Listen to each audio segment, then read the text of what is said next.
Well, hello everyone. I wanted to give kind of a beatnik type atmosphere, as I wanted to read a poem in light of this COVID-19 thing. I want you to keep in mind, I wrote this poem when I was in high school. The poem was part of something that we called Ferlinghetti Spaghetti. It was supposed to be modeled after a particular beatnik poet from the 1920s. So that's why I'm trying to do a sort of beatnik poetry background. I got some incense burning, low dim lights. I don't have any bongos. I have a djembe instead. So, yeah, deal with it. I have a djembe. So that's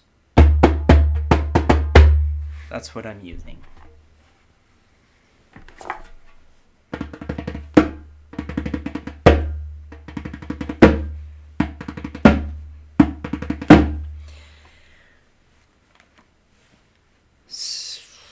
So I'm going to read this poem, and then I'm going to elaborate on some things, because I've resituated some of the way that I conduct some of my ideas over the years. You know, obviously some things have changed since I've been in high school, and some of the things in this poem may not be what you think.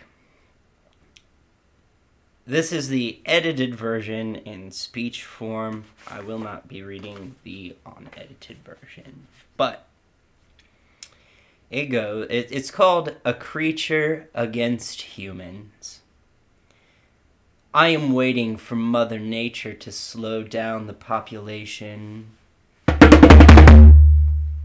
I am waiting for nature to create a disease that will infect overpopulated species.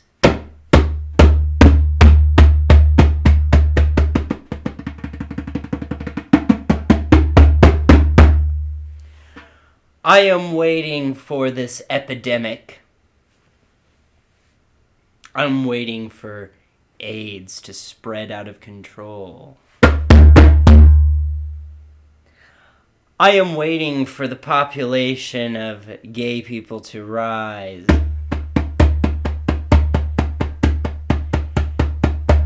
And the population to decline.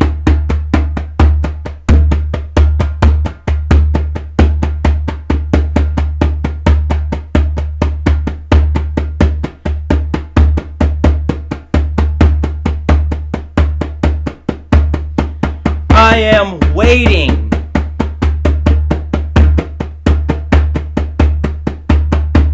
for Mother Nature to scream, enough is enough.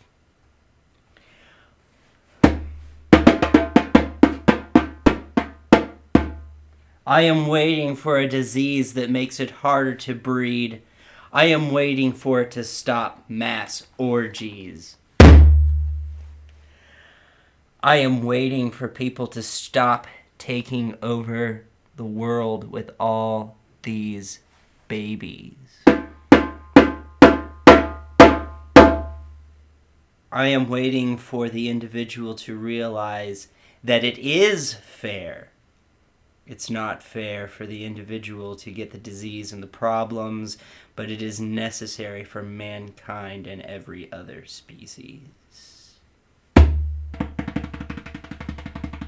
I am waiting for this moment in time so the violence slows down. People will care for the sick again, not the wallet. I don't really want death.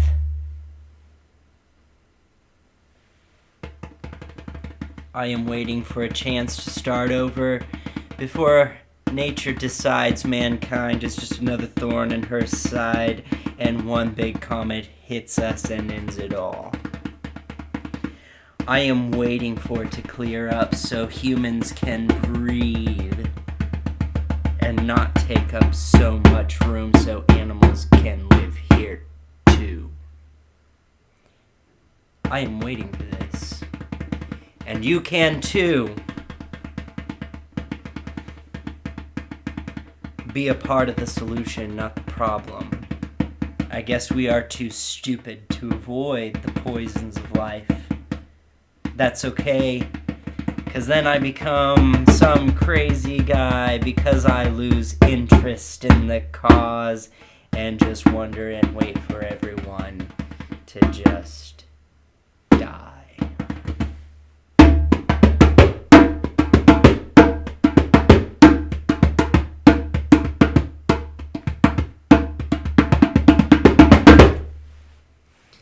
I should stop. The neighbors will probably complain.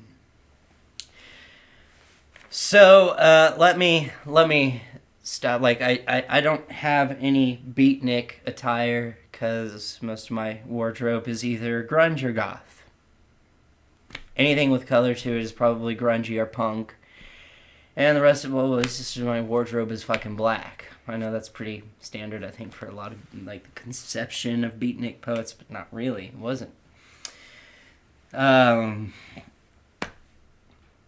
So where you're probably thinking, there's like I've talked to some alt-right people, and they think that there's some secret agenda to increase the gay population so that we can cause the white race to completely be annihilated off that's crap, and that's not what was meant in this.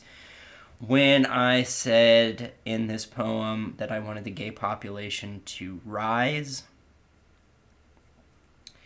it was more in reference to population control in general, like human species regardless of race. So get the racialized politics out of your head. AIDS spread out of control. Basically, a virus that can defeat us. A virus that we have no real measurable control over. Something that is beyond our control. Deliberately something that is beyond our control. It needs to be beyond our control. And the appeals to nature are not as...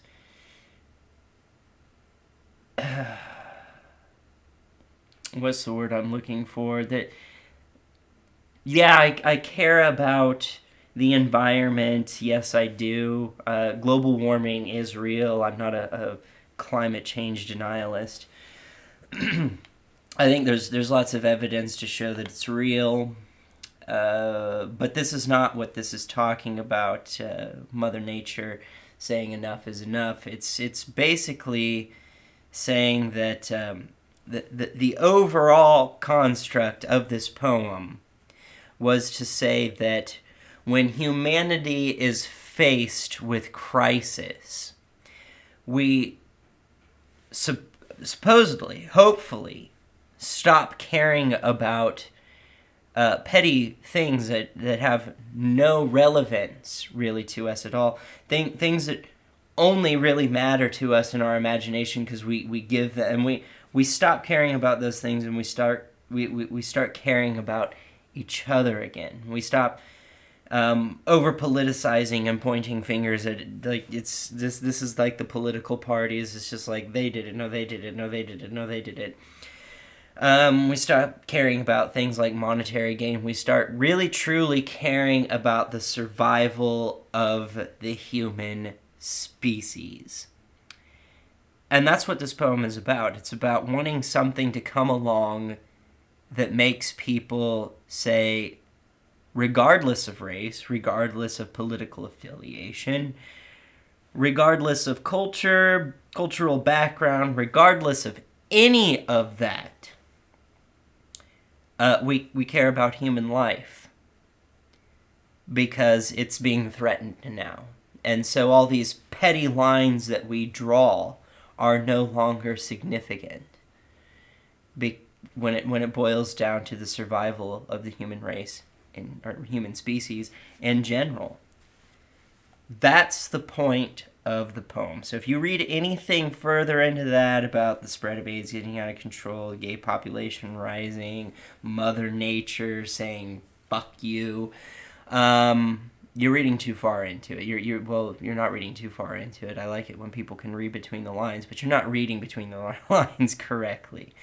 Trust me, I know I wrote this. I was in the state of mind when I wrote this. I remember what I was thinking when I wrote this. I was thinking I wanted something.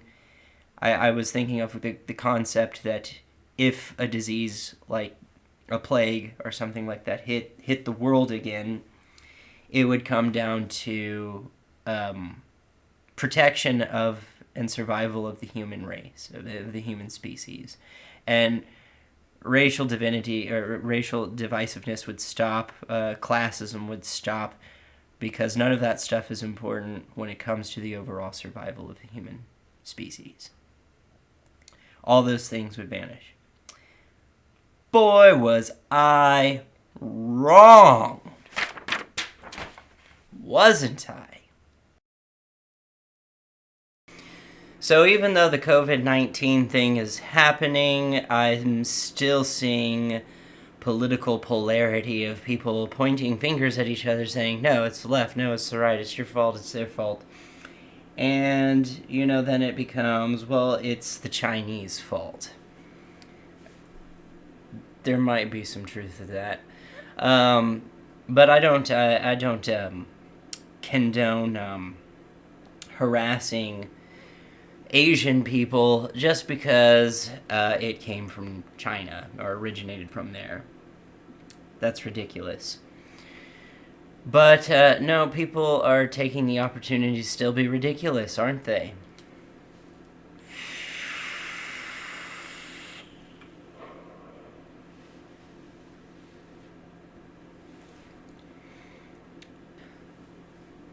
When it comes to things like this,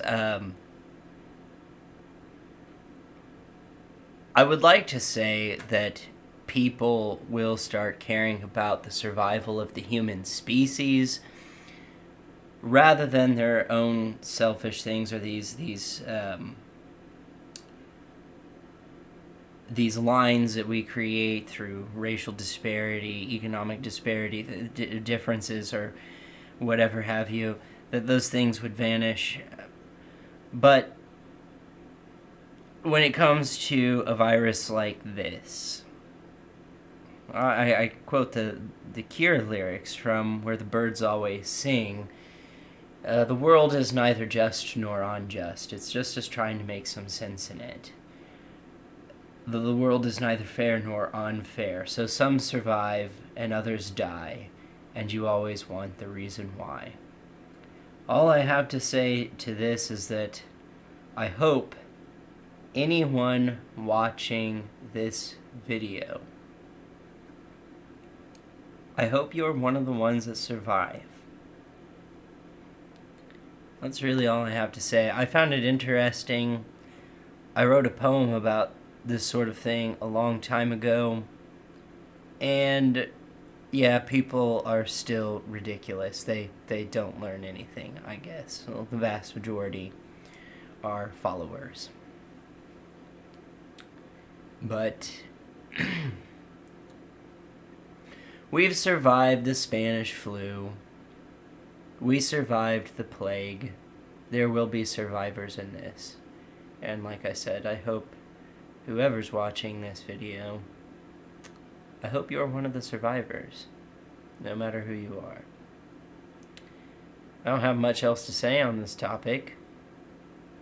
All other matters of COVID-19 have been discussed, and everyone is talking about it, so I don't really feel like there's much to say on COVID-19, the coronavirus. I will end by saying I believe in choices, not one's ability to impose one's will on others. Although given the times, there will probably be some authoritarian action taken by many government systems. I don't know what country you live in. Maybe in your country the political divisiveness is not doing what they are doing here in the United States. Hopefully they're not. Hopefully it's a nonpartisan issue. And yeah, the authoritarianism is going to suck for a while, but at least it's not like, in the authoritarian countries where I've heard, I haven't looked into it yet, but I have heard that China was executing people who tested positive for COVID-19, so at least you can be thankful we don't live in a country like that.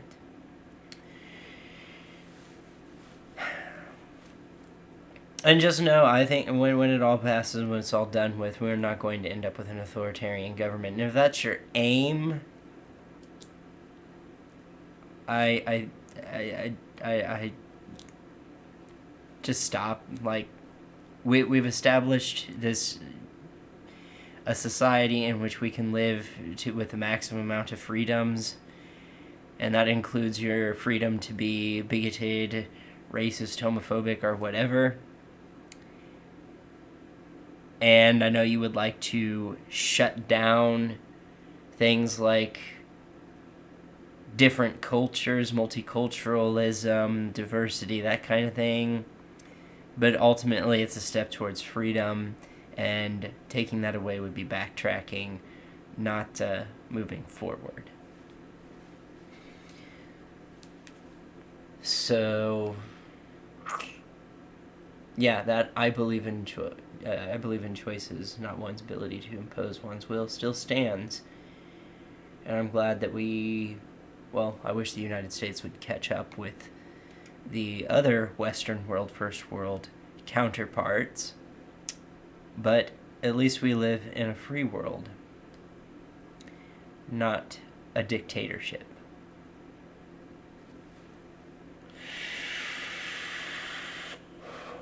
I think the authoritarians would disagree with me on that, but you're an authoritarian and you want an authoritarian government. I have nothing more to say on this issue. I don't know what else there is to say. I know it's boring being locked up in your apartment or flat or house or whatever it is that you live in. Yeah, that's it. That's all I got. I'm out.